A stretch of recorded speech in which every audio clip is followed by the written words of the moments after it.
बिस्मिल्लाहिर्रहमानिर्रहीम। अस्सलामुअलैकुम।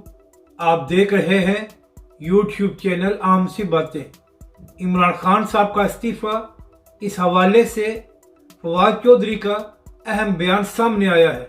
इसके अलावा अल्लामा साद हुसैन रिजवी का अहम ऐलान और आर्मी चीफ जनरल बाजवा साहब की राय। इस वीडियो में हम इसी के मुतालिक बात करेंगे।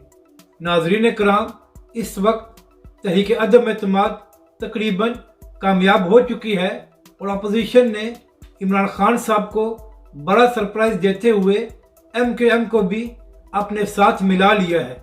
अब इसके बाद इमरान खान साहब कौमी असम्बली में अपनी अक्सरियत खो चुके हैं, तो इसी हवाले से सोशल मीडिया पर और इसके अलावा अपोजिशन के लोग भी यही कह रहे थे कि इमरान खान साहब को अब इस्तीफ़ा दे देना चाहिए क्योंकि उनकी मेजॉरिटी ख़त्म हो गई है।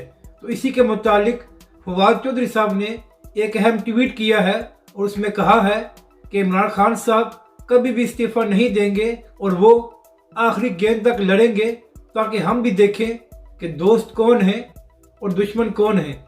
अब जाहिर है जब इमरान खान साहब की हुकूमत ख़त्म हो जाएगी तो उसके 6-8 महीने बाद इंतखाबात होने हैं। तो इसी हवाले से तहरीक लब्बैक के सरबरा अल्लामा साद हुसैन रिजवी ने एक अहम बयान दिया था और कहा था कि चाहे इलेक्शन 2 माह बाद हों या 6 माह बाद हों, तहरीक लब्बैक पाकिस्तान पूरी तरह तैयार है और वो भरपूर अंदाज में इलेक्शन लड़ेगी।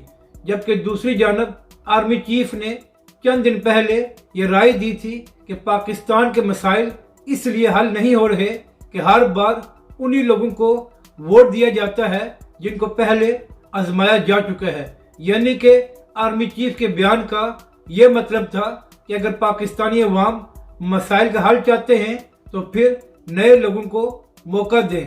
तो इस वक्त पाकिस्तान में तहरीक लब्बैक पाकिस्तान ही एक ऐसी जमात है जिसको इससे पहले मौका नहीं मिला और सारी जमात में कोई ऐसा बंदा नहीं है जिस पर किसी किस्म का इल्ज़ाम हो। तो पाकिस्तानी अवाम अगर अपने मसाइल का हल चाहती हैं तो आने वाले इंतखाबात में तहरीक लब्बैक पाकिस्तान और अल्लामा साद हुसैन रिजवी का साथ दें। अपनी राय का ज़रूर इजहार करें कि आपको ये वीडियो कैसी लगी और हमारे इस चैनल को भी सब्सक्राइब करें।